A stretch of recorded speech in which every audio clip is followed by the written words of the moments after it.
Okay, welcome to ANC 34G's meeting. This is our regularly scheduled meeting in November. We meet on the second and fourth Mondays of each month because the second Monday fell on Veterans Day this year. We did not have our first meeting this month, so we haven't had a meeting since October. I'm Randy Speck. I'm the chair of the commission. I represent ANC 34G03, which is the area basically between Utah, Nebraska, and Broad Range. We'll begin the meeting tonight by introducing commissioners. Abe, you want to start? Hi everyone, my name is Abraham Clayman and I represent ANC 34G01, which is Hawthorne and most of Barnaby Woods. Nice to see you all.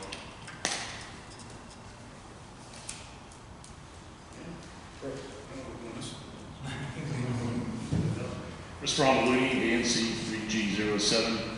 It's the area bounded by military, Reno, Nebraska, and Nevada. Hello everybody, I'm Jerry Mallitz. I represent 3G05. That's the area from Chevy Chase Circle on the west side, the east side of Connecticut Avenue down to Mount Military and across to the Broad Ranch. Hi everybody, good evening. My name is Dan Bradfield. I represent 3G6, which is Chevy Chase Circle down to Military on the west side towards Chevy Chase Park.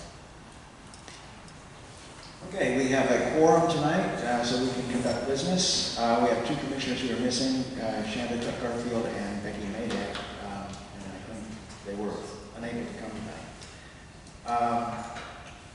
Just as a way of introduction, for those of you who are coming to your first meeting at an ANC, the ANCs are elected every 2 years. Each one of us runs in a single-member district. We have about 2,000 residents in our district. And we serve voluntarily. This is an unpaid position. We are advisory in the sense that we can give advice to any agency in the DC government or the mayor or the council. And they are required by law to give our views great weight, which only means basically that they have to consider it and explain any reason why they're rejecting our view. Our meetings are conducted according to the agenda, which we'll adopt in a moment. You should each have an agenda on your chair. We'll try to follow the time limits in the agenda, but we may straighten that a little bit or adjust the timing depending on how things are going. Everyone is welcome to participate in our discussion. We initially have all the commissioners will discuss, particularly with the presentation. We've got questions. Then we'll ask whether there are questions in the audience or not. If there are a number of people who will want to speak, then we'll probably take them in order and make sure everyone has a chance to make their contribution. And we also ask that everyone be polite and civil to everyone. This is sometimes a heated place where discussions can get enthusiastic.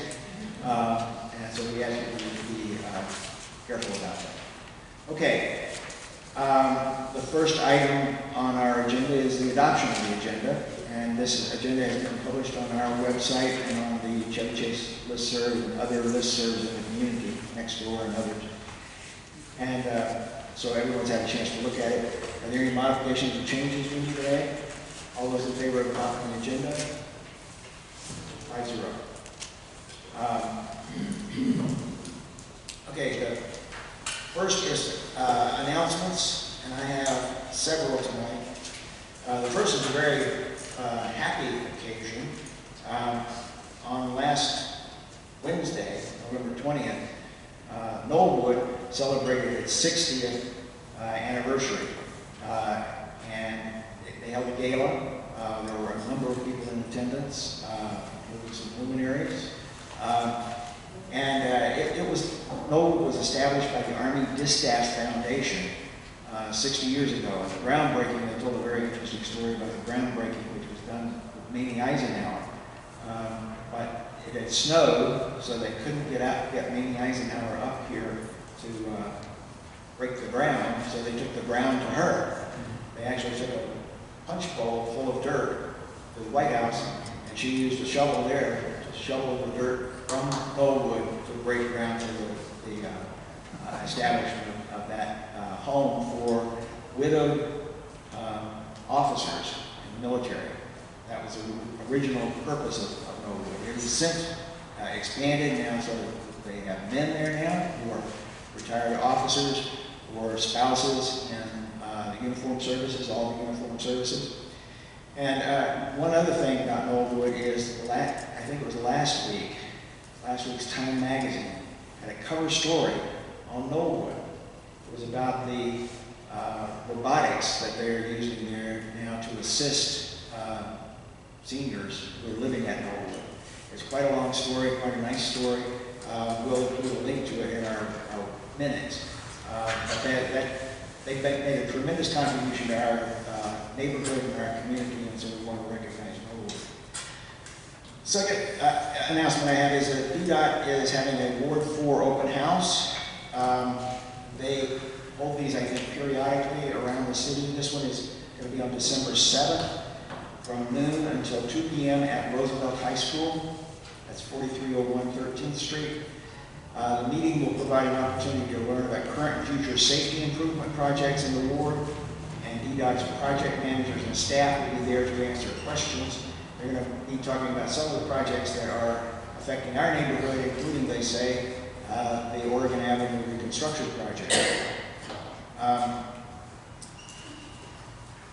Then I've got a report on an issue that's arisen a number of times in our previous meetings. Vacant property at 2900 Military Road. This has been vacant since the beginning of this year, and the developer obtained a permit to remodel the space, but then only completed the demolition. And apparently ran out of money and left the house with no windows, so it is open to all the elements.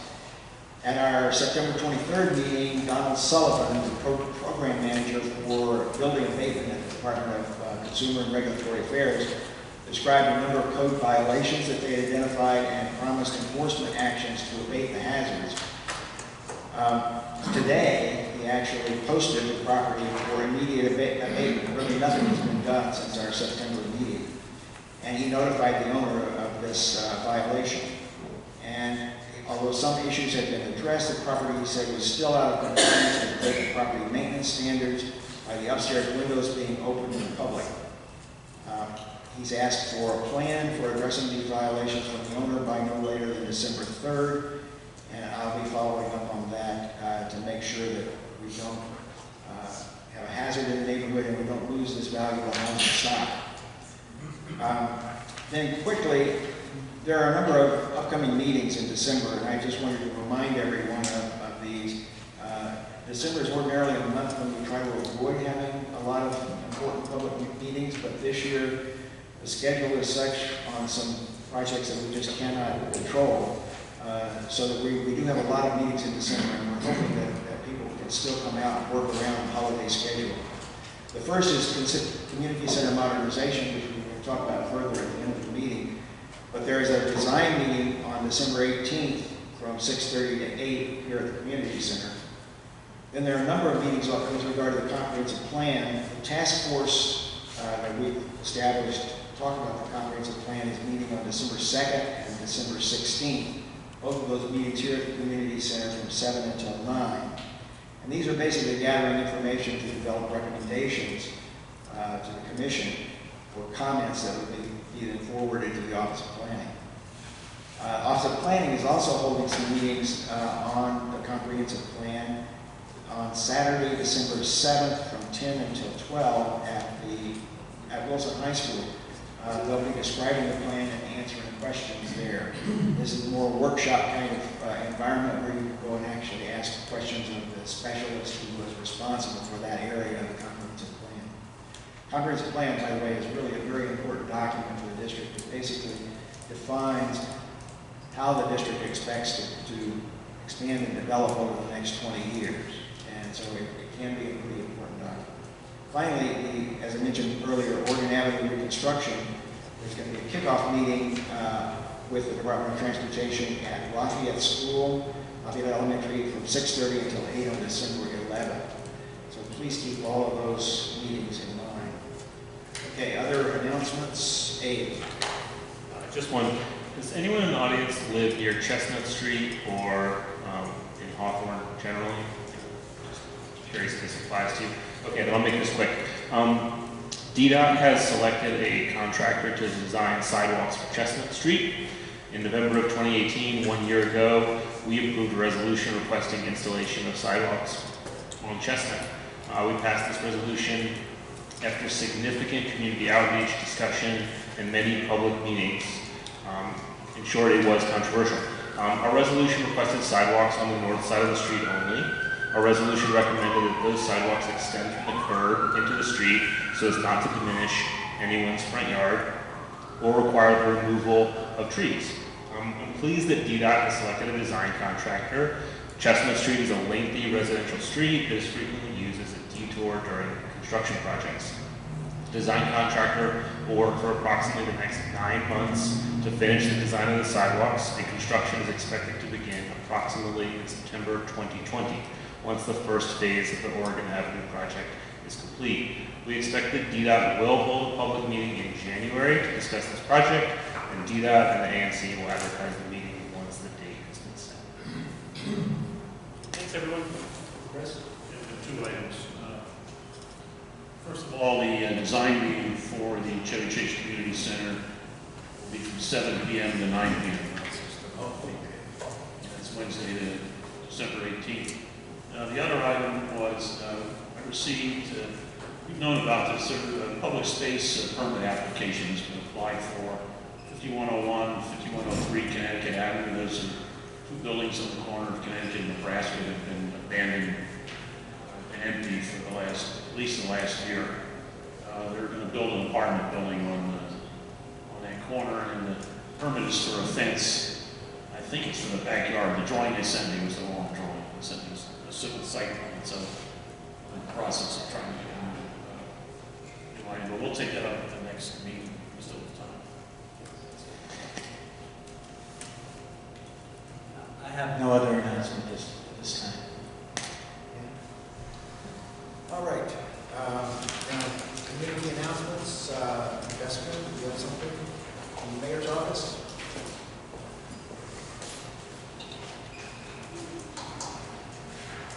I have a few announcements, one of which is health enrollment is underway, and there are 3 full months of open enrollment. So for insurance coverage that begins by January 1st, please be sure to enroll by December 15th. You can go to dchealthlink.com for more information. If you need to change your plan or enroll in new health insurance, that would be where you go. In addition to the Ward 3 comp plan meeting, which Commissioner Speck mentioned, I'll be posting about this on the listservs tomorrow at 12:30 p.m. the same day, December 7th, also at Wilson High School. There will be a meeting following that meeting, starting at 12:30, called Unveiling the Opportunity Atlas, which is a meeting, an event that will talk about how land use policies impact housing opportunity across the district. So hoping you all will join us for that as well. And yeah, so those are really my only announcements. Oh, and sorry, I forgot to introduce myself. Jessica Green, Ward 3 liaison for Mayor Bowser. So feel free to come talk to me if you have any community questions or concerns. Thank you, Jessica. All right, D. You have any announcements from here? Councilmember Shea's office? Good evening, everyone. I am Lee Smith from Councilmember Shea's office. Just really quickly, I'm going to tell you about some upcoming hearings coming out of our committee on December 2nd, just Monday after we return from the holiday. There is a public roundtable, and the subject matter is trees in the public park. So essentially, next to your home, sometimes there is a space where there may be trees that you haven't planted or do not believe that they are your responsibility, but they are. It is an area called the public park. And so Councilman Shea is holding a hearing with the Department of Transportation, Urban Forestry Administration, to specifically talk about concerns that residents may have for those trees, to talk about removal, care, what should happen if there's damage caused by those trees. And so that is a hearing, a public roundtable that the council member will be holding. If you have an interest, or you know residents who maybe have an interest or concern, please encourage them to sign up. Secondly, on December 9th, jointly with the Committee of the Whole, we have 3 hearings coming up. Some of these topics may be of interest to you. The hearing starts at 2 p.m. on the 9th. The first bill will be about indoor mold remediation and enforcement. And this is specifically about the Department of Consumer and Regulatory Affairs. Housing inspectors become certified so that they can conduct indoor mold assessment and remediation, or suggest remediation for landlords. That is something that I think we should definitely be excited about. DCRA inspectors in the past, who are the ones charged with looking at housing code violations, never had the ability to write if they did see mold or give some type of insight or assistance to tenants if they did actually find mold in the apartment. The second bill that will come up on that day is the Electric Vehicle Readiness Amendment Act.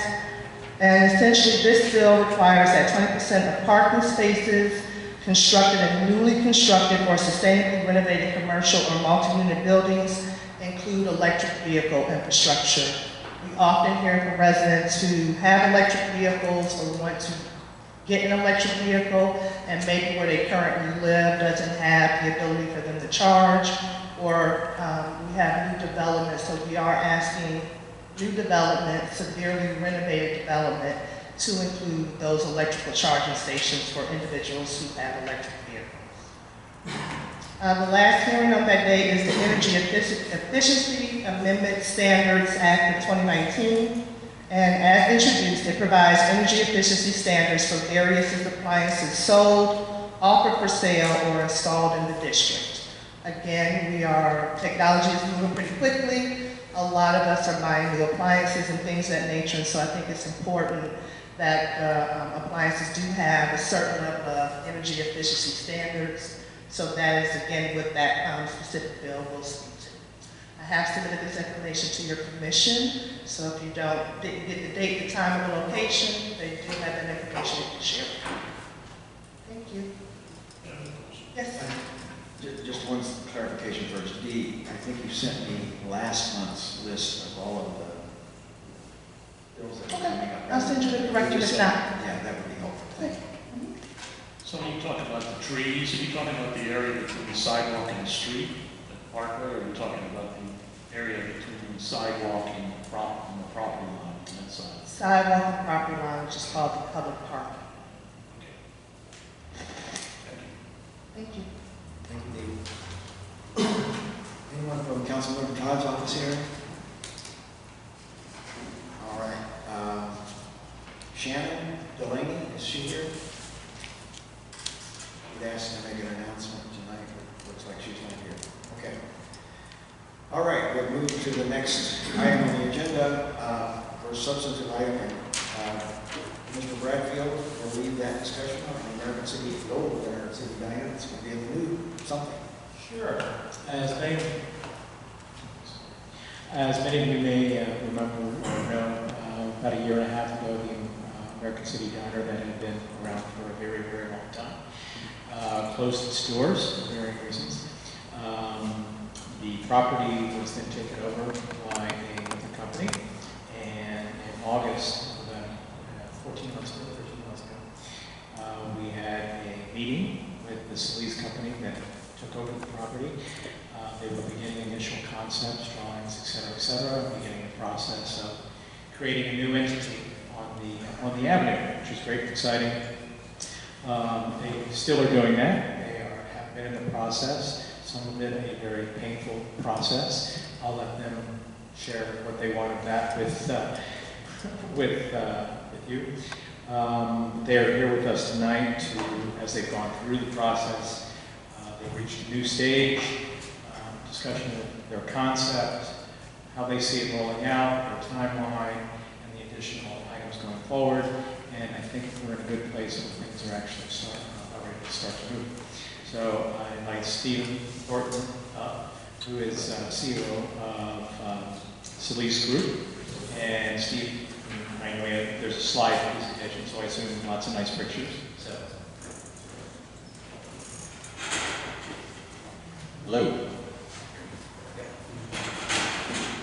My name is Steven Thornton. I live at 201 12th Street Northeast in Washington, D.C. I need to mention my address.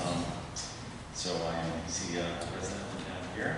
And here to talk about the American City Diner site. I can tell you that we started by going through a really cumbersome preliminary zoning process that didn't yield the results that we were looking for in terms of working with the BZA and the size of the building that we needed for that lot in order to make the initial concept work.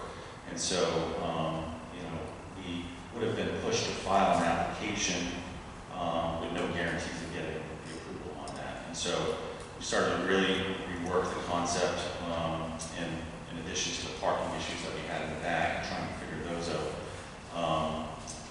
We had decided to pivot the concept into a smaller version that would work within the size of the existing building and taking up much less of public space, which I'll show you today on the exterior of the building. And we end up with a Sidekick Cafe all day. We feel that, with the building expansion requirements, with as little lift as possible while maintaining the parking and still protecting the diner part, this was the best concept for this area and certainly suited the neighborhood. So I brought some team members with me today. I brought Vince Griffith, who's our executive chef. I'm going to have him come up and talk a little bit about the menu, but before that, we'll put up the agenda just so you can see what I'm covering today with my very sad projector. I apologize about that. We're going to go through what Sidekick Bakery is. And Sidekick Bakery was actually birthed in Ballston Quarter in June of this year, so we'll talk a little bit about that experience and that side of the business. We'll talk about the launch, the brand, the menu, and some engagement that we've had from the community there. And then we'll talk about what the sidewalk all day is. The Sidekick all day concept. The menu for that. It's a full service, 3-day part business that also exists within the building. And we have menu and drink menus that we put together that are going through R&D as we speak. And then after that, I'll go through the actual site plan, so you can see the site plan, you'll be able to see the public space and what it was as compared to what we're proposing. We're working to file that application now with DDOT, so you guys will get notified on that. And I'll actually show you some renderings of actually what the final product will look like. And then at the end, I can talk more about the timeline. Does that work great? Okay. Vince?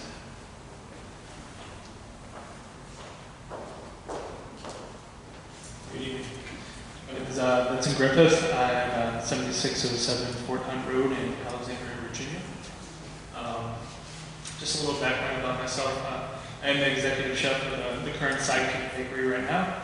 I started my culinary career here in the DC area, actually. So in Falls Church, I got my first job in 2941. So this is a very special place to me. It was great to come back home after working in Chicago for Charlie Trotter and John George and Motor Restaurant, all these Michelin star places and hotels and restaurants, and be able to work on a project that is really close to my heart. So, which is Sidekick, and a special place that has become. So as you can see now, this is our current Sidekick right now. It's a very intimate experience. We launched in June 2019. So, I'm walking in, as you can see, the case, the menu right away, where they're rolling tarts, rolling croissants, we're baking. You're kind of part of the experience. You're walking into this space, and our baristas are going to help you, guide you through the experience. So it's very hands-on. You're standing there, you're kind of in it. So a lot of design went into the original Sidekick Bakery. So we injected a lot of work, a lot of illustrations, a little bit of old school, a little bit of new world, taking historical and traditional motifs, recontextualizing them. In that process, we're adding a dash of urban whimsy with some cheeky surprise, delight, but in a smart, sophisticated way. We never want to be childish, but we want to be playful. So there's our menu board, like I was talking about. So, we will have a bakery concept within all day. that's going to be one aspect of the business. So this is our current one. So it goes through sweet and savory. So sweet and savory croissants. We have more traditional pastries like eclairs, but with, you know, reworked fillings like orange creamsicle, buttered popcorn. Our new product, which we're really, really proud of, our snow days. So those are fresh soft serve that we blend in-house and then mix them with really, really quality ingredients, which we want to highlight. And then from there, we have our teas, coffees, and then extras. So here's some of our current offerings. Our celebration cake, which has become a huge hit in part of the bakery. It's layers of confetti cake and vanilla mousse and white chocolate ganache, so it's really over the top. Our s'mores head tart is there, of course, a signature item for our company. Matcha and strawberry croissants. A lot of this product goes through seasonal as well as within seasonal changes, so we're always innovating. We're doing new flavors. This one was for the summer, so it was matcha and strawberry, matcha cream with strawberry jam. And then you see a version of our snow day there at the bottom, so that soft serve that we took a long time to R&D. We also have a vegan soft serve, so oat milk that we developed, and then all these different flavors and textures blended in. Engagement. So we really dug into the neighborhood around us, curated great relationships within the community, and we're very, very active. So everything between pop-up events to Metro blitzes, you'll find us outside the Metro, giving away free coffee and tarts and talking about spectacular people, spontaneous giveaways. I'll do a new croissant flavor, a new cake, and I'll go outside and I'll give it away to people, just to get people involved and excited about the product like we are. And then moving forward, this is kind of a glimpse of Sidekick all day. So we're going to kind of add onto these layers to Sidekick. These were our inspirations. Just kind of how we wanted the food to look, really abundant, really fresh, focused on ingredients. Our slide cake, which is our breakfast sandwiches, is featured at the top right there. But the rest is just kind of how we're styling the food, how we want the experience and the guests to feel when they walk in and see this food. So very, very abundant, very, very fresh. And then we put together a prototype menu. So this is a very raw prototype that we're R&Ding right now, but you know, the all-day aspect is to have breakfast served all day. So this is the first part of the menu.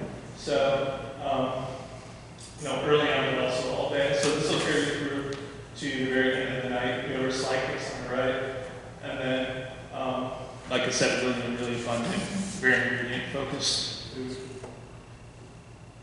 And then later on, so this will launch in like the midday part around lunch and add on to that early on menu, and then carry us all the way through the day. So we go through appetizers, creatable, approachable dishes, you know, within the same framework that we're doing, composed tartines and toasts next, and then more entree focused on the right.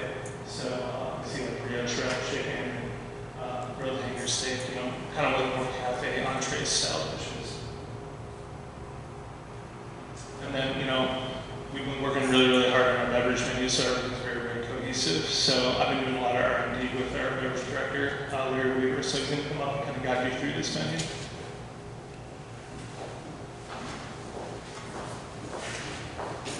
All right. Hello, Larry Weaver, 1415 Girard Street, Northwest in DC. I'm the beverage director for Salis Holdings. I got my start in coffee in DC just roughly 3 years ago. I learned how to roast coffee in my living room on Girard Street. A lot of burnt batches, a lot of smoke alarms starting out, but come a long way since then. I've actually moved more into overall beverage production for the company instead of just roasting coffee. But rest assured, I'll still be doing that a little bit better than it was 3 years ago. So as you can see on the left side, this is kind of our all-day menu that we'll be offering as sort of a limited service takeaway. So we want Sidekick to still feel like a place that you can come in early morning, grab a croissant, grab a coffee, and go to work. But if you have a little bit more time, you want to have a meeting in the morning, or you just enjoy sitting down with paper and kind of starting your day off a little slower, built out a slightly larger menu, including some like tonics and juices, some smoothies. So really light, easy to drink breakfast menu items, and just sort of a little bit more over the top than what you would normally get in a standard like takeaway cafe. These are kind of meant to be enjoyed over the course of a meal with someone. So just again, sample menu, but we really want to start promoting things like juices and smoothies that we don't add a lot of sugar to. In fact, I try not to add any sugar to any of my drinks, just to kind of keep it on the healthier side, because that's what I like to drink. But then a new addition to this sidekick concept is we're going to be adding beer, wine, and some spirits. So, if you go to the next slide. This is kind of a draft review again, but I really wanted to focus on hyper-regionality with our wine and beer list. So, to that end, we're working with like Lightwell Survey out of Virginia, Old Westminster Winery out of Maryland, and then just some other local U.S. wineries that I really admire and have worked with in the past. And also just focusing on the great beer scenes we have here in DC, our draft list, as well as the canvas, and then just a very short, succinct menu for our cocktails. We don't see Sidekick as being like a crazy bar. Like, we want these drinks to complement the food, the freshness of the food that Vince is going to be creating, and just really complement that. And to that end too, on like the wine and beer front, we want it to be very affordable. I think I've got quite a few wines that will come in like under $40 a bottle, so if you just want to come in with a couple of friends and enjoy, you know, a bottle of wine and a couple of drinks, then you can do that. But it's not really going to be like your U Street bars. It's going to be fairly low key and just kind of there to serve the food that we're really excited to share with you. So that's kind of it. For me, I think Steven's going to be talking about the site plan, so you guys can see the first renderings of the new building location.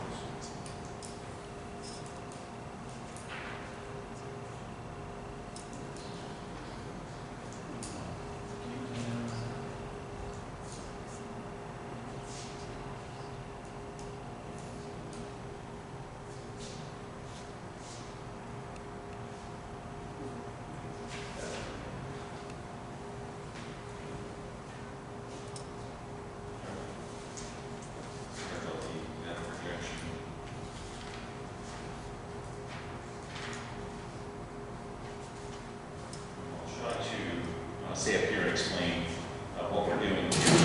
The site plan, the way it exists today, on public space, actually, is no,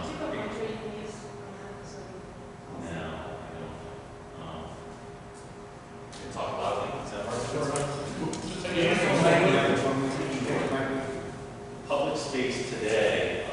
This is the property, or I should say this is public space right here. The vestibule is there.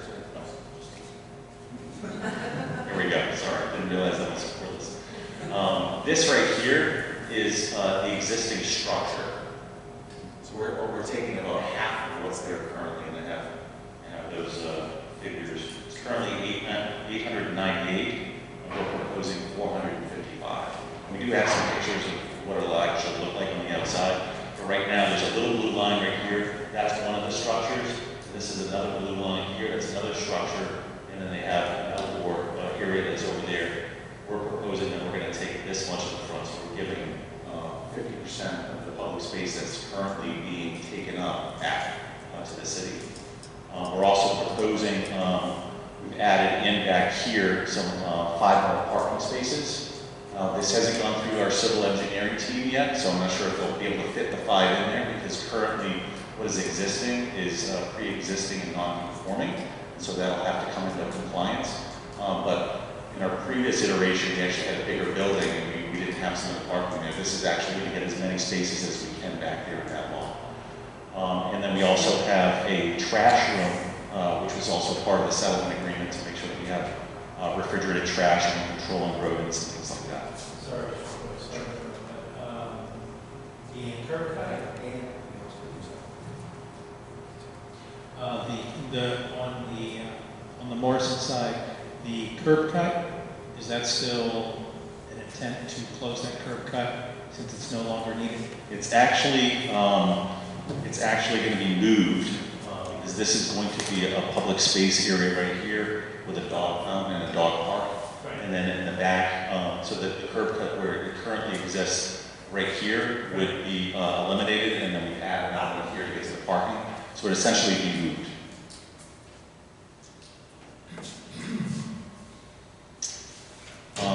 The overall size of the structure of the building on private property will remain within the same size that is currently there today on private property. And as I mentioned, the public space is being reduced almost 50% from about 898 square feet to 455. I think you'll be able to see that better in the renderings versus the site plan. And actually, I do have on the next slide an overlay of the existing, so if you want to put that up.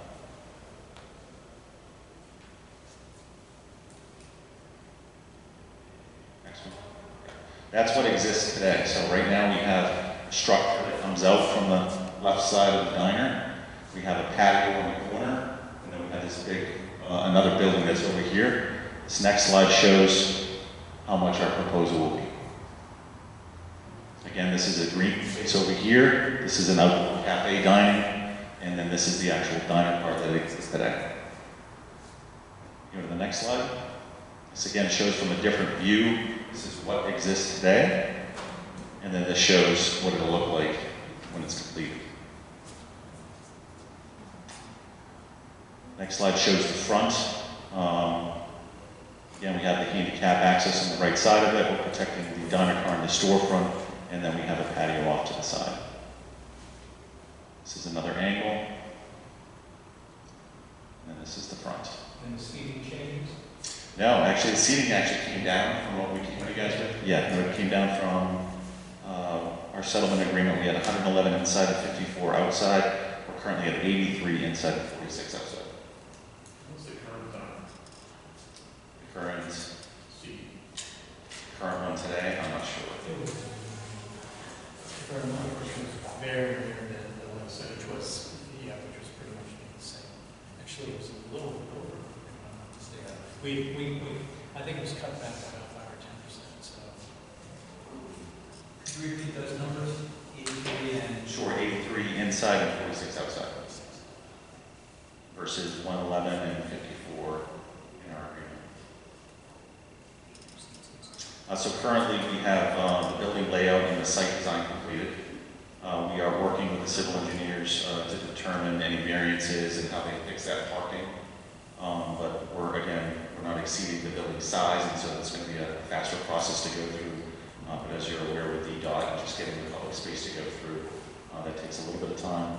We're finalizing that application and getting that process started, hoping to get on January, but not February, and then we are pushing to submit by permit in March. Now obviously the variables being the variances, public space process, and DCRA timelines. We're willing to spend money on velocity to move this quicker because we're burning rent up, every month. I mean, we're paying rent on this place, and we're not moving, it forward. And so, with everything going well, we will be open this summer. Okay, anyone have any questions among commissioners? Any questions? Just one question. I heard a rumor about a book nook. Tell us about the book nook. Yes. Continue on. So as you're going in, we're actually doing that. You can see the skylight here that we'll have in the middle of the diner car, bring a lot of natural light in there. We will have a Kramer's, which is one of our sister brands, Kramer Books in Conn Circle. We'll have a retail section with probably 30 to 50 of our top selling titles that will rotate out. So there'll be a collaboration with them. That'll be on that back wall. The shows kind of interior dining and the kitchen in the back. The kitchen will be split between a fast casual experience on the left for a grab and go, a coffee croissant in the morning, and then the dining room will be there for full service where you can come in and have breakfast, lunch, and dinner and hang out. And then it's against it, obviously, and you have outside on the terrace.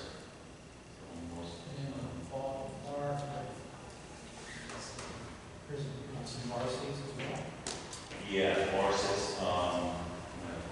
Towards the front when you enter.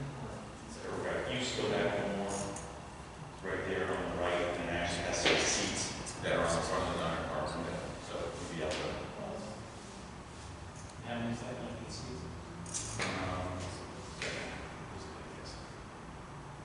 Bar stools are 11.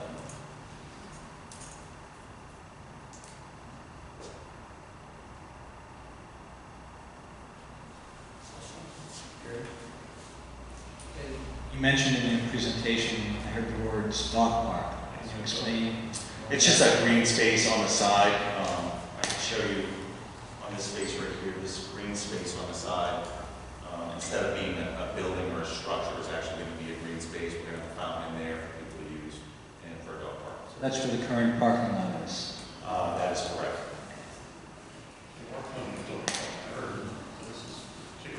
Yeah, I think they're still working out the logistics, but it's a public space, a green space.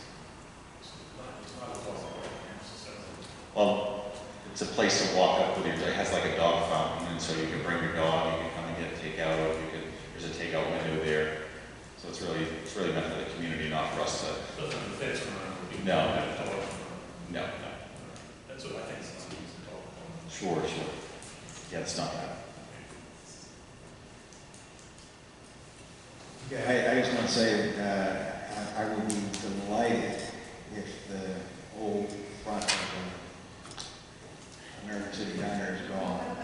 That has been an eyesore for a very long time. And Alan Beach has campaigned against that for decades. And it was really imposed on us at a point when we didn't really have as much say in it as we would have liked.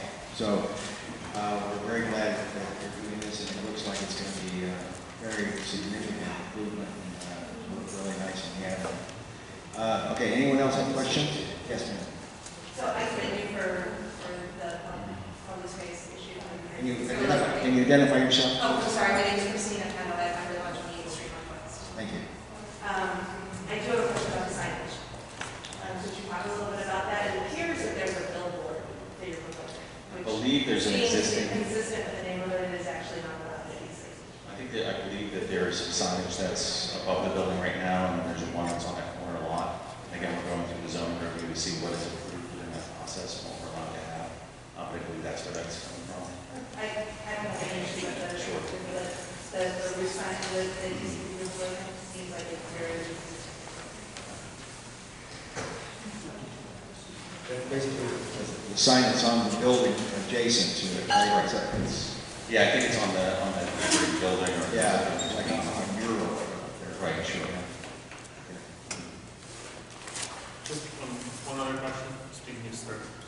Speaking of signage, are you intending to leave the murals of Frank Sinatra, other luminaries? No. No. Okay. And what about the saucy political messaging? No. See from time to time. No. Okay. It's not our business. Got it. Thank you. Okay, Alan? Thank you for using my council. From your discussion about what you plan to serve alcoholically, I assume you're going to apply for a Class C license from Maverick? They already have. No, it's not a Class C, I don't believe. Well, you said cocktails. Yeah, they don't have a Class C now, I don't think. I think it's just wine and beer. It's Class D. Right. So you're going to apply for different class of liquor licenses. And That's right. you know what your hours are going to be because there are maximum hours under Apple for Class C. It won't be in excess of what's in the settlement agreement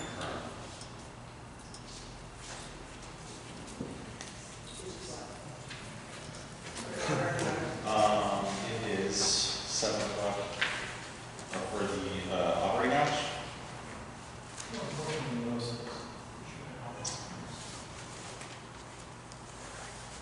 8 a.m. to 1 a.m. Monday through Thursday, and 8 a.m. to 2 a.m. Friday and Saturday, and 8 a.m. to 12 a.m. on Sunday.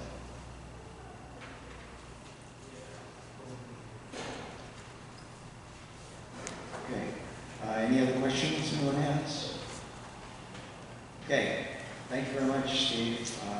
Very enlightening, and for your chef and mixologist, we appreciate you being here too. Thank you. Thank you.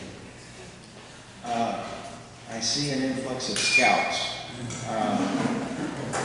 Can you tell us the scout troop that you're with here? What is it?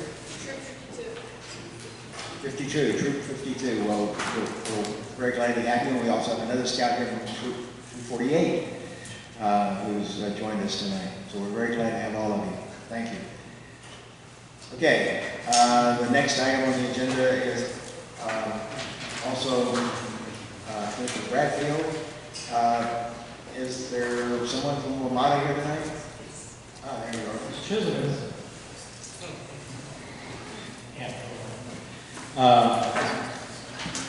This is regarding the historic, or deemed as a historic bus roundabout on the western side of Connecticut, up towards Chevy Chase Circle. It was an original roundabout from the 1920s, 30s. We've worked for quite a while to try to bring it back to life. Unfortunately, over the past couple of years, working with WMATA, we got to a point of where we were moving forward, and we are moving forward, and this is pretty much task. Just status update for those who did not know, I was here in February and gave an overview of this whole project. The presentation you see in front of you, the first 12 pages of it, is really a rehash of that, getting around to see what the project is. And the final 2 slides, I'll get into the update of what's transpired since February and where we are for the project. Could you introduce yourself too? I'm sorry, and I'm Steven Thornton. I'm the Senior Program Manager with WMATA. So WMATA owns 3 of these bus loop facilities. We own one on Colorado Ave, one here at Chevy Chase Circle, and one on Calvert Street. So we're going to be doing one project to rehabilitate all 3 of these facilities. They were given to us when Capital Transit became WMATA in the 60s, and since then all of them are in the city disrepair. The next page 3 here, the Chevy Chase facility area view. It gives you a look down on what it looks like. You see the small colonial building with the canopy structure, and then the bus loop turn around the street behind it, outlined in yellow is the property. The next page 4, shows you what the colonial building looks like, the structure, a small brick building with a cupola on top, a portico out front, and again, canopy, that structure that is in very bad state right now. It's closed off so that people can't get on it because it is dilapidated and falling down.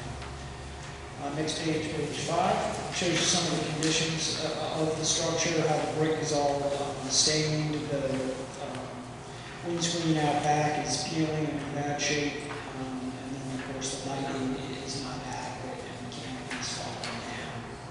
Page 6 shows you some photographs of the canopy itself and the lighting and really what hot condition that's in. So page 7 is a breakdown of what we're actually doing to the building. The exterior of the building, we're replacing all the doors and windows, we're repairing the cupola, we're power washing all the brick, cleaning it up, replacing the portico columns and roofs, repairing the canopy, the column and the lighting, replacing much of it, repairing the roofing and the drainage gutters, and then making underground utility connections where necessary. Inside the building, it's getting a new restroom, drinking fountains, and upgrades to the plumbing system. It's getting a new janitor room, new lighting, new security system with cameras outside, and clean all the interior walls and finishes and floor tiles. The site work itself, we're going to be replacing the asphalt pavement and the concrete sidewalk, so it'll be a big milling and paving job. We're also putting concrete hard stands where the buses park. And then there'll be new landscaping and fencing. The last item I have on here you see crossed out, install electric bus charging and structure infrastructure. That's what I'll talk about on where this project is going and where we're going now. It's been crossed out because we are not going to be putting the infrastructure in at this location. Next slide shows you the demo. We're in the building. We're only really demoing 2 walls. You see them a little bit darker in the upper left-hand corner of the interior. You can go to the next slide. The new work, that'll show you why we're demoing those walls. That's where we're going to put the new bathroom and the new janitor's room. So those highlighted walls are the new interior walls inside the space. The proposed site plan on page 10 there. Will be, as I said, this will be a milling and paving and putting 2 concrete bulk strips on either side of the facility as you come in and exit the building, so the buses can park on those and we won't have much asphalt failures as we've had. We're also putting new curb lines in around the site and a new fence line along the back, in the back. Next slide on page 11 just shows you some elevations. We're restoring the cupola, we're restoring the roof, fixing all the cracks and joints up there, new gutters, all new canopy. And that's what you see on those 2 pages. On page 12, you'll see the windscreen in the back of the building that is being replaced entirely. And the knee wall, the brick knee wall that it stands on is also being replaced as well. Now, slide 13, this is where we kind of get into the new part of the meeting. Shortly after I met with you, WMATA had a campaign for electric buses. The electric buses are coming. We're having a fleet of 10 to 12 of them. The prototypes are already coming this fall or shortly thereafter. So we, as an entity, will have to have charging stations for these buses. Since this project and these other 2 were bus loops, they looked at if we are ever going to put bus charging stations here for that, we would want to do the infrastructure under the pavement now. So rather than us finishing the design, as I met with you all in February, we finish the design by May, get this project procured for construction on the summer, and actually started in the fall. We put a delay on that and spent the summer exploring e-bus and infrastructure here. To make a long story short, we found out last week after coordinations with PEPCO that the size of the transformers would create enough of underground disturbance that it would have put us over the stormwater management threshold for land disturbance. So as the project stands now, we're under the 5,000 square feet of land disturbance, so we didn't have to apply for stormwater management. Had we, after we finished the design, what we would have needed for an e-bus charging station, that put us up above the threshold. That no longer made this project a candidate for e-bus. It would be removed from this process. Now, back to where we were with finishing the design. And on the next slide, we are pushing and endeavoring to finish this design by Christmas, set January here, and start the construction procurement in January.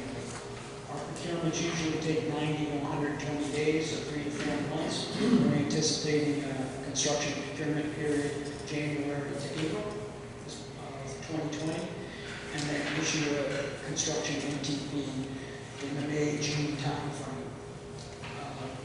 A couple of months, usually it's 30 to 60 days to onboard the contractor, get his submittals and everything approved. Probably be boots in the ground mid to late summer in the July, August period, as long as all the documents go well. So that's, and then we'll have a construction period of about 8 months. So we're trying to have this fully finished by this time next year. So the construction period would be roughly July to November, July to December. We're working to finish our construction schedules and put this all together to get this on the street in January. Thank you. Does this mean that you're never going to have a charging station here for buses? I would say, you can never say never, but I would say it's highly improbable. We'll be putting most of the charging stations at our bus garages. And that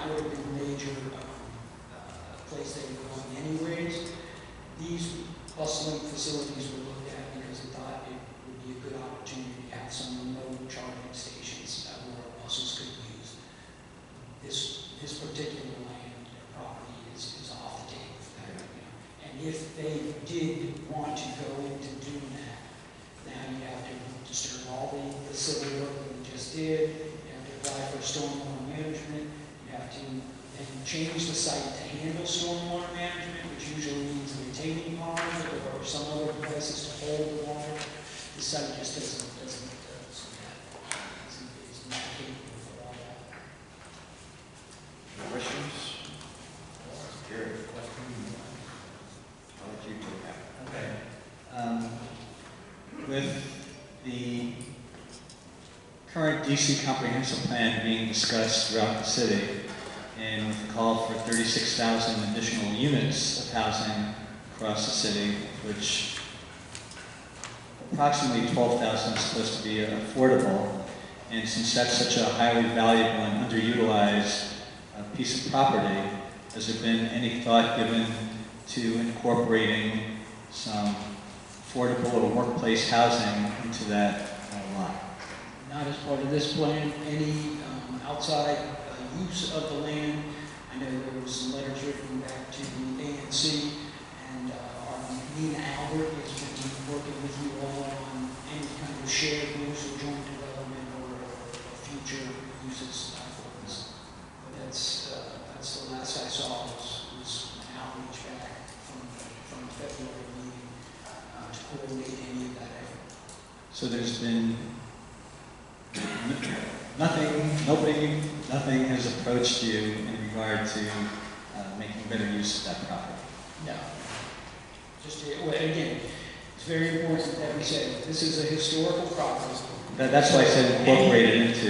Any kind of change to this property, we've been working with Andrew Lewis and making sure, in fact, even the transformers and the sizes of the transformers for this bus, that went through his property. They were okay with it above ground, but then the below ground implications is what we keep that. Randy, the person that you mentioned, has that person been in touch with you? No. No. Who did you say? It's Nina Albert. Nina Albert. She's head of our land, real estate. It was in the letters that we sent back in February, March. I can't find anything from Nina Albert. I have no record of anything from Nina Albert. I'm pretty sure she might have sent you a letter after we were here in February, because I think there was some discussion about fixed use. Yeah, there was, Right. but I didn't ever get it. If it came. Let me check and see. I'll check with her and see. Yeah, because I do remember that when we were here in February, we took that back to her to discuss. And there were two letters that came in. One came from Friends of Chevy Chase Circle, and then another letter came in. Right. The response, I saw the response to that came back from Vermont. Okay. No, you're. Sorry, I But we can get the letter. Right. We can Yeah. start with Okay. Communication. Okay, Sure, absolutely. that'd be great. Because it was also part of the, that farmer's market concept. Right, on exactly. Saturday, that type of thing.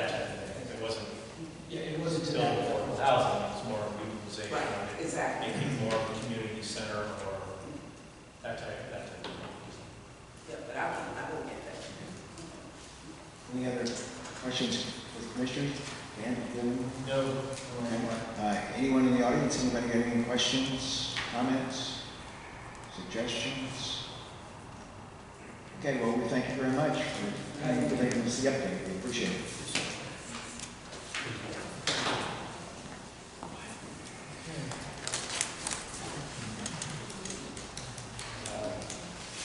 Gary, I believe that's it. Next item on the list is yours. Yes. So a lot of you are probably aware that over the last several months in particular, there's been a lot of discussion about flavored vaping, electronic devices, smoking devices. And it's been discussed both at the local level and at the national level, although at the national level it seems to change daily about what the thoughts are on that. But Elizabeth Firestone, who's a representative of Flavors Hope Kids DC, is here tonight to talk to us. She's been going to other ANCs, and there's an amendment as part of the bill to DC that she's going to discuss as well. Hi everybody, my name is Feinstone. I'm an organizer with Flavors of Kids DC. We're part of the campaign for tobacco-free kids. Just a background on how I got into this. I have a 16-year-old nephew, and I was living with him and his mom at the time. I opened a package that he received in the mail. I opened it up, and it was a jewel that he bought on Amazon, and it was terrifying. Didn't know it was a problem. I studied public health in grad school, but just a few statistics.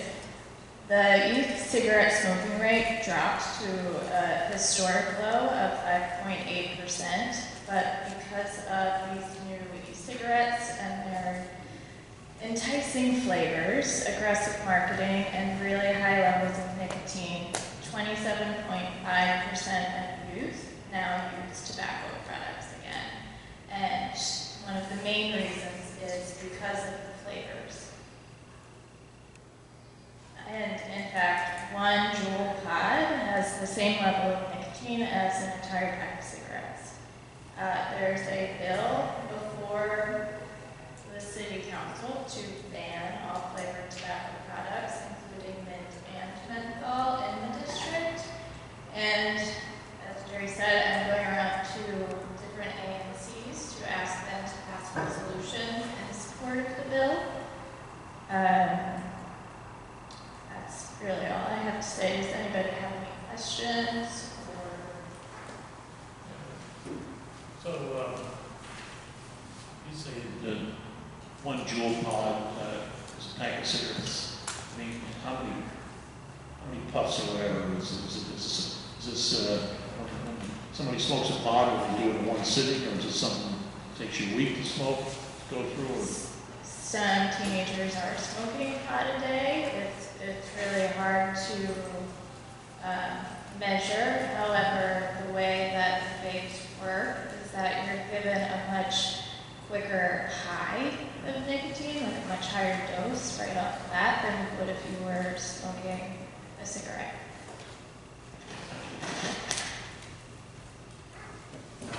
Thank you, Elizabeth. What is the status of the bill right now? Are there hearings that have been set for it?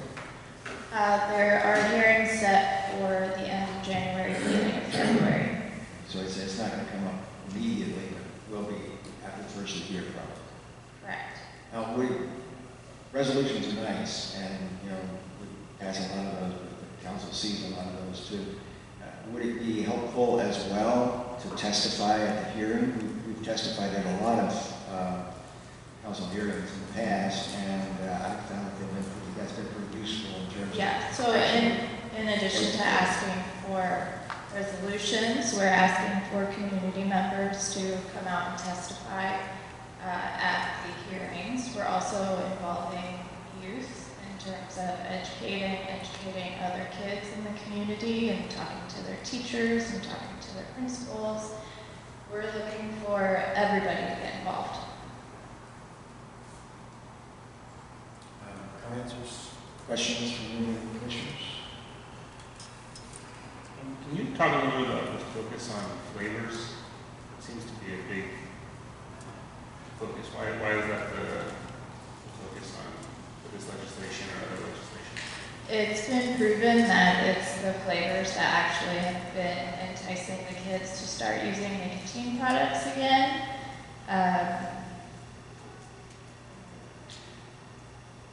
97% of high school students that use e-cigarettes use them because of the flavored products. And 7 out of 10 African American youth that smoke cigarettes become addicted because of mint and menthol.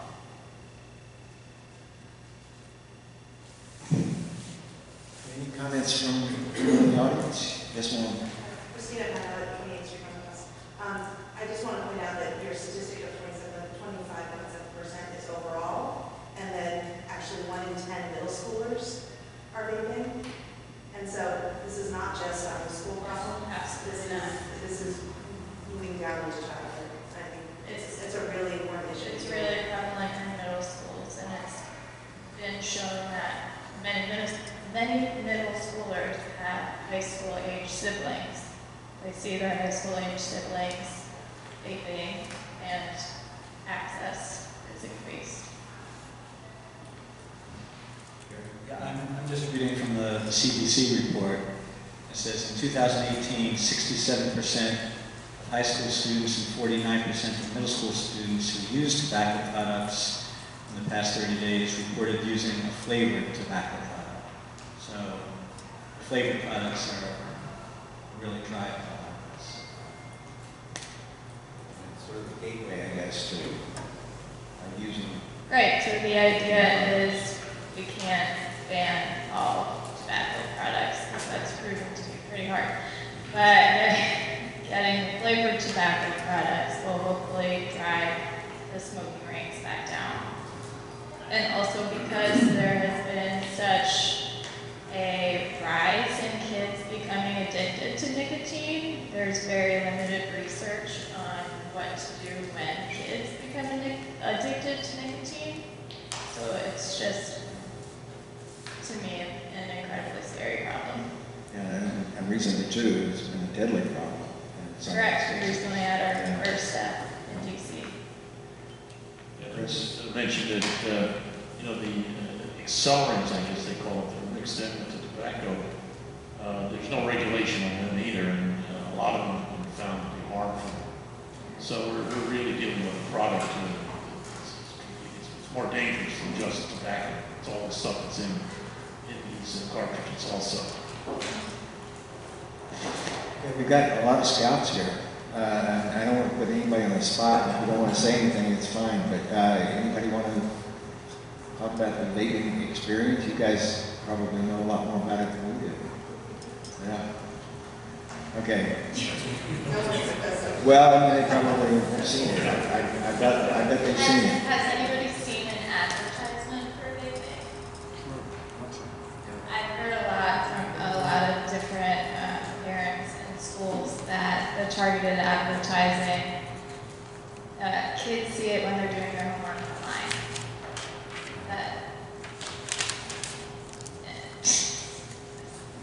Amazing.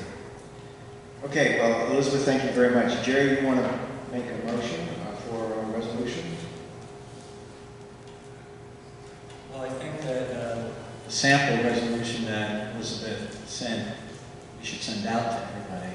And I think that should be our first step. We have another meeting next time where we could, I don't think we should do anything without everybody being able to read it and make comments on it. Okay. Just generally, though, there's, I assume, some support for going forward with the resolution. No? Nope.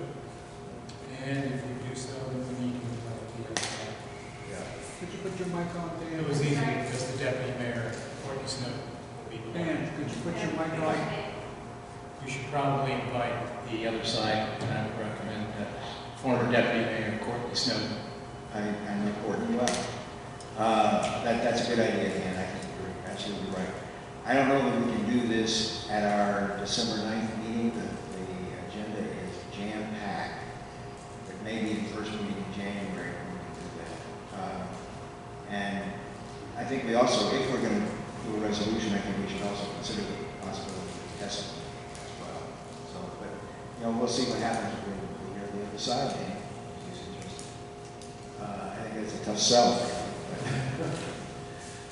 Okay, any other comments, questions? Okay, we'll go to.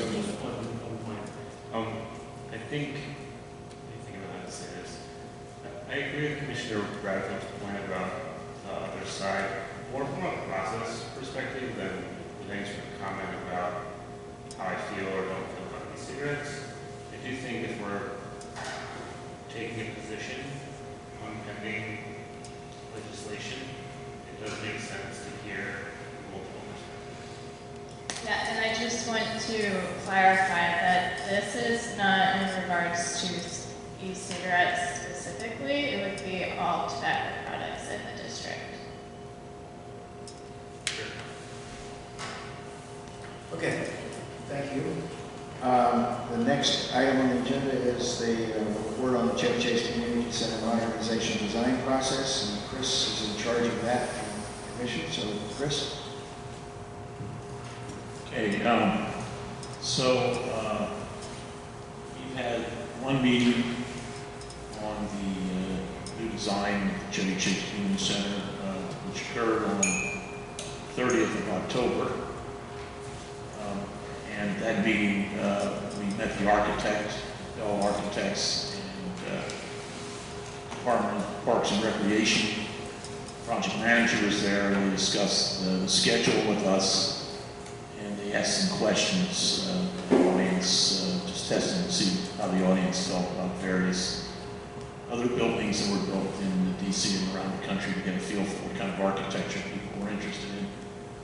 I think the big sticking point right now is that since the building is 50 years old, older than 50 years, they have to go through a historic preservation to make sure that this building is not considered historic. And we're all hoping it's not, because that would make the project much more difficult. So we're hoping to know that by the next meeting, which is going to be on Wednesday, December 18th, right here in this auditorium from 7 to 9 p.m. The architect will be there, and so will DPR, and we're going to go through possible plan ideas. I don't think we're going to get into, unless we hear about historic preservation, we're not going to get into what the building's going to look like yet. But we're going to discuss possible arrangements of spaces and things like that, which you can do without actually designing a building. So that's where we are. If you're interested in coming to that meeting, you'll get a lot more information than you would here. There'll be slides, it'll be 2 hours on nothing but the community center. Any questions? Any questions? Anybody in the audience have any questions?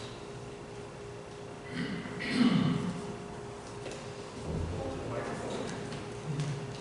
State your name.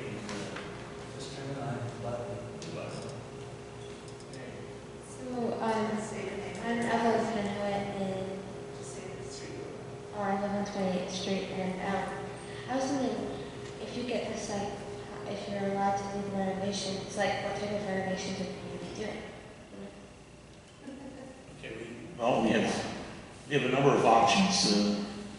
The renovation option would be if you had to keep the outside of the building, you would just, I'm an architect, so I know something about this, but you would just you would leave the structure of the building, all the columns and the floor, but you tear all the walls out, all the electrical, all the plumbing, so you basically would have the shell of the building. You'd have the outside, you put in new windows, so you tear down all the old windows, all the doors. So basically you have a concrete shell and with the bricks and basic architecture, and then you put in new windows that look like the old windows. And on the inside, you can pretty much do what you want. But you start with this, and the building would not include the inside. It's like this room, call this room the start, kind of ludicrous. What we prefer to do is to just totally knock down the building, start from scratch, because there are a number of things about this building that are not really optimal. For one, it doesn't address the streets. The building doesn't, when you come up to the building, the entrance is right, not on Connecticut Avenue. It's not a warm, inviting place to go to. You have to walk up the hill and find the door and stuff. That's sort of what we're talking about here.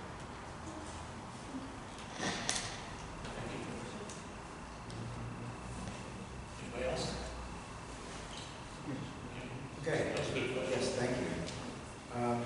Okay, the next item on the agenda is an update on the comprehensive plan task force and possible vote on a resolution to extend the period. Thank you. For public and ANC comments on the proposed changes to the comprehensive plan. At our last meeting in October, we created a task force to look at the comprehensive plan. It's 1,500 pages long, and it's extraordinarily detailed. Someone showed me the other day the equivalent comprehensive plan from Seattle, and it's about 30 pages long, it's about like that. And ours is like that. But it goes into excruciating detail about every conceivable aspect of the district over the next 20 years. So the task force is supposed to look at that, analyze it, and come up with recommendations to the commission for a resolution advising the Office of Planning on their draft in preparation, and they will make some changes, who knows how much, and then that will go to the council. The council will consider it, and eventually the council will vote on something, or vote on a comprehensive plan, which will then become law for the District of Columbia. The task force, I'm very pleased with the group of people who have volunteered to be on the task force, because it's a cross-section of a number of different commissioners, residents, and businesses. The commissioners on the task force are myself. I'm the chair, Commissioner Mallett, Commissioner Bradfield, Commissioner Palmoluti. The residents on the task force include Jonathan Guy, Marlies Voss, Linda Comas, Ron Eichner, Andrea Rosen, and Alan Sieber. And then there are two, we're very happy to have two business representatives, Tim Walsh, who's here tonight, also a resident, and David Kim. And they are, we're all working together on trying to first assimilate a lot of information, as much information about the plan as we can, and then to come up with some analysis and recommendations. We've held two meetings on November 12th and November 21st, and we have two more meetings that are scheduled on December 12th and December 16th.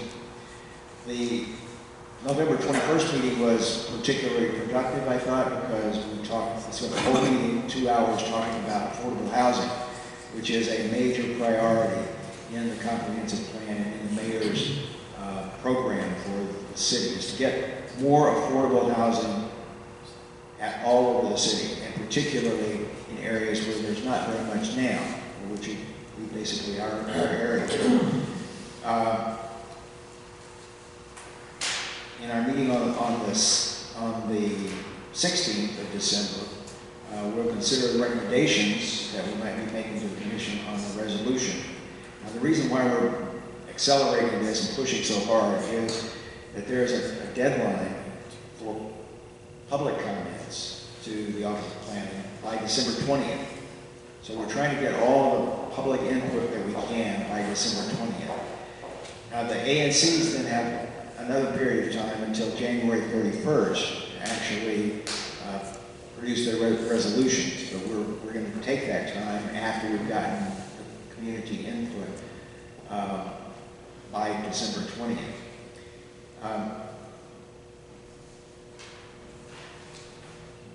Given the importance of the comprehensive plan, we really want to put as much effort and time into it as we can to analyze what the impact of these changes are going to be. The major change, one of the biggest changes, would be in the proposed land use for the area from Livingston Street to Chevy Chase Circle along Connecticut Avenue.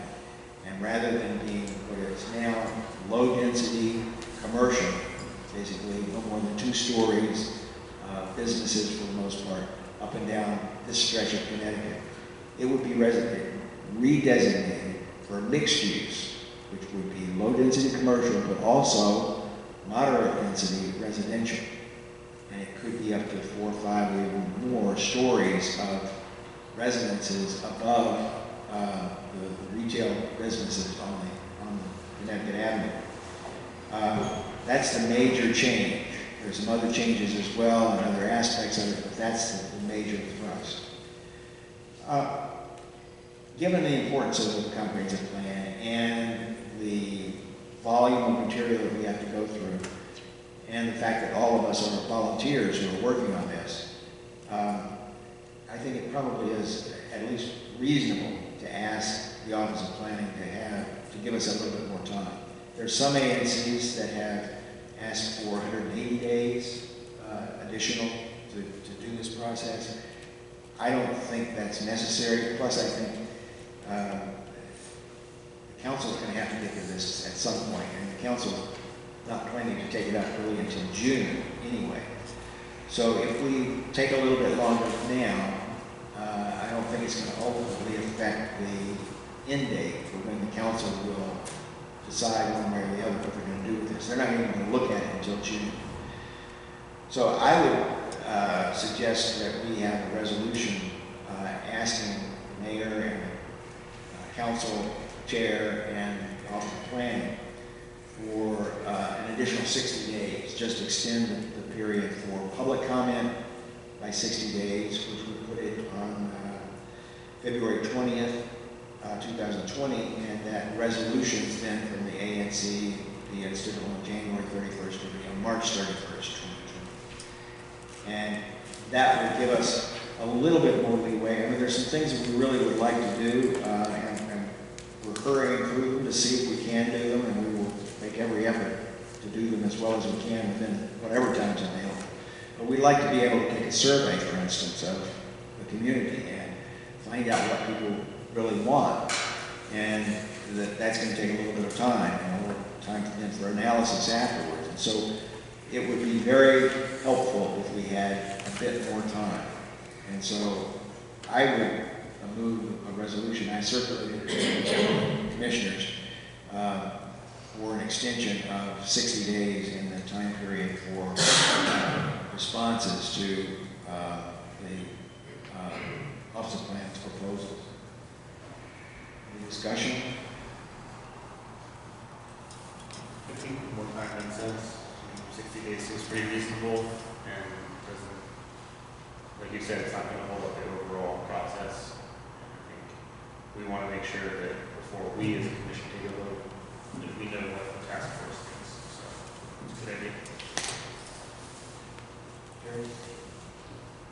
I think we could ask for another 60 days, but I don't think we should let that slow down that process at all. I agree with that completely. We cannot count on getting it, and so we should just go ahead.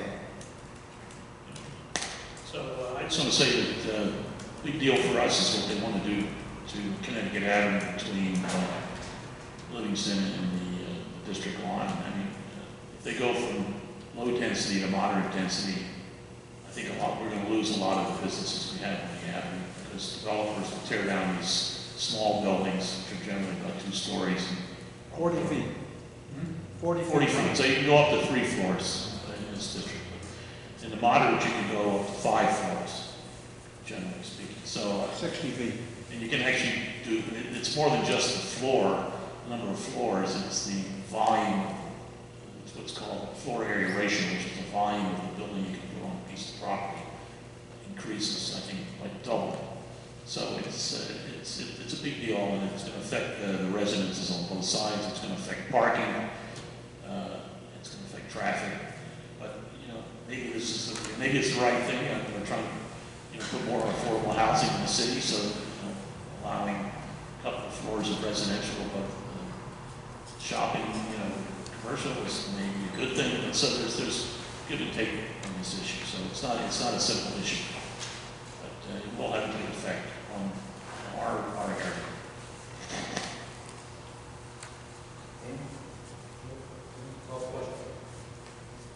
Okay, all those in favor of adopting the resolution is there a second? All those in favor of adopting the resolution to extend the time by 60 days? 5-0. Okay, thanks. All right, that's the end of the substantive part of the, Jessica.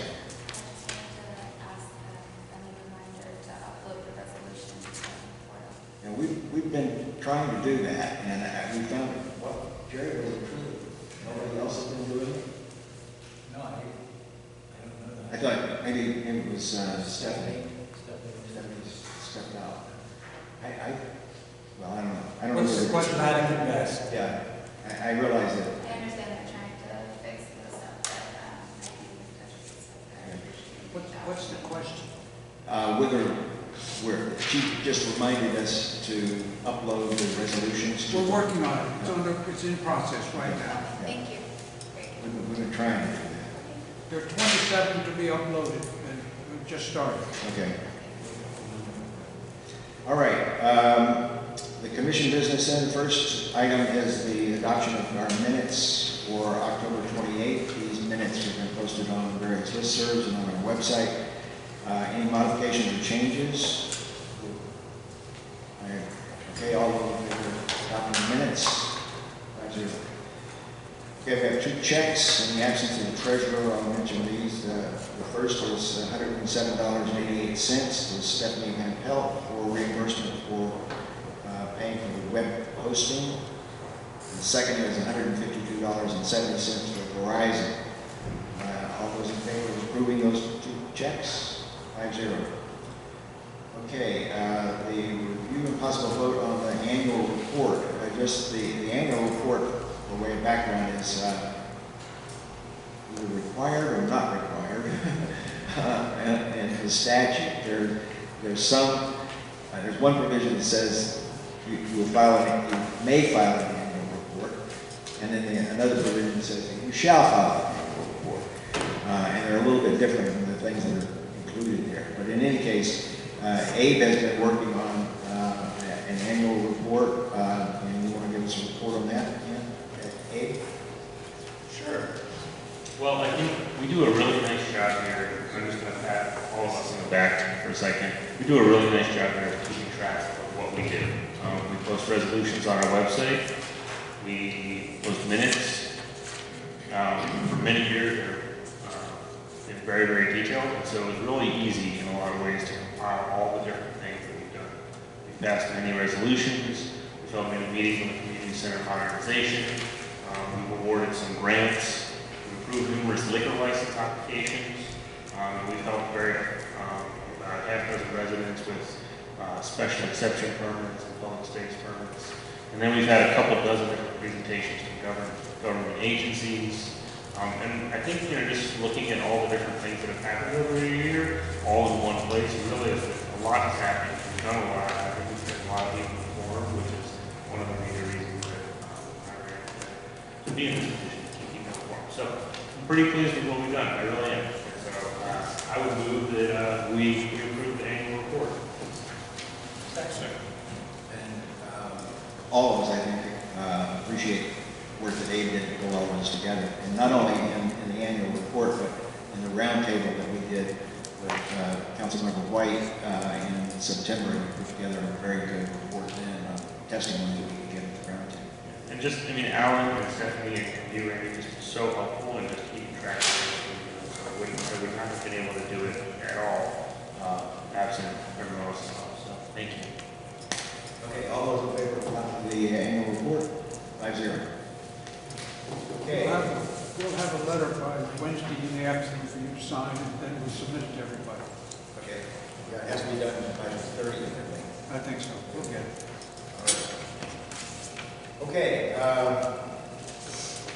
There are a number of items. As I said, our agenda for the December 9th meeting is extraordinarily busy. One thing, the director of the Department of Housing and Community Development and the director of the Office of Planning have asked for a meeting with the ANC to talk about the comprehensive plan. And so we definitely want to hear from them.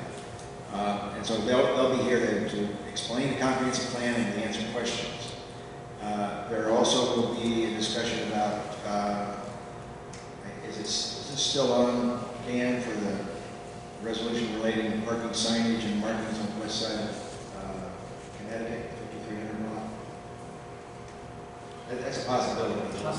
Yeah, we may or may not do that. Then there's a public space permit application that Chris mentioned at the beginning of the meeting at 5101 Connecticut Avenue. That needs to go on our agenda. Then there's the application for a substantial change to the liquor license for the Admin and Capital Crab to add sports wagering to their operations, and we'll see Tim again next time for that. And then finally, this is something that I learned about completely by chance on Sunday. I had a meeting with some commissioner in Ward 4. And she had just mentioned that there was a memorandum of agreement for the Broad Branch environmental assessment. And I don't know whether any of you were on the commission then when we did a review and passed substantially, had a number of comments about the draft environmental assessment back in, I think it was 2012 or 2013, for a rehabilitation of Broad Branch Road. And the big issues were whether they would have a bike path, a separate bike path and a separate walking path.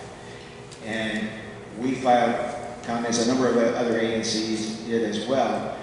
But now, unbeknownst to me, DDOT has issued a draft memorandum of agreement with other agencies about that. And they've asked for comments, and they've asked for comments from ANC 4A that were due December 3rd. I found that out about it yesterday, or Saturday. And so I wrote the director of DDOT, Jeff Marushian, and Wayne Wilson, who was the person who was sending this out. And Wayne's been to our meetings many times, and I don't understand why he would have neglected this, but he did not notify us about it. And he had extended the date for comments until December 6th, and I wrote to the director and said that was just not acceptable. We would not be able to give comments by the 6th on this document. And so I heard back from the director today, and he said that would not be a problem. We could have additional time. So we may have to take this up at our meeting on December 9th, depending on how much additional time they give us. But, I mean, that's obviously an important thing because there's a lot of people who use Broad Branch Road to get into the park and across the park and downtown. So it's an important artery for us. And I would be very disappointed if they don't haven't considered our concerns that we raised previously. Have you seen your memorandum? I have a copy of it. I can send it around. Which one do you want? It looks like, and I haven't looked at it carefully, but it looks like there will only be a walking path, not a bike path. Well, you'll send that to us because most of us haven't seen it. I got it anyways. But I don't even know the background. Yes. Okay, I got a lot of background. We actually testified about this at the DDOT Oversight hearing. Just point us to the material. Okay. There's a long sordid history. Okay. All right. Anything else before we adjourn? Well, thank you, Scouts, for all being here, and thank you for staying until the very end. I appreciate it, and I hope you learned something about the way these meetings go and what kinds of things we consider. Someday you'll be an ANC commissioner. Thank you.